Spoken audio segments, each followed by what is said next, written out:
रसूलुल्लाह सल्लल्लाहु अलैहि वसल्लम ने इस्तिग़फ़ार पढ़ने वालों को एक खुशखबरी दी है, और वो ये है कि तूबा, मुबारक हो उस शख्स को, तूबा मुबारक हो उस शख्स को जिसके नाम-ए अमाल में क़यामत के दिन सबसे ज़्यादा इस्तिग़फ़ार पाया जाएगा।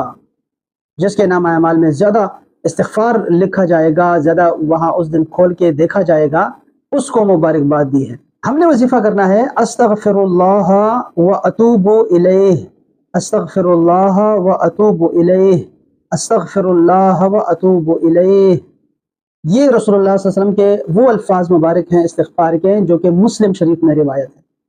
तो ये आपकी ज़ुबान अक़दस का विर्द है, अस्तग़फ़िरुल्लाह व अतूबु इलैह। सैयदा आयशा ने पूछा, या रसूलल्लाह आप बहुत कसरत से ये पढ़ते हैं, क्या वजह है कि आप ज़ुबान पे कसरत से ये कलिमात होते हैं, अस्तग़फ़िरुल्लाह व अतूबु इलैह?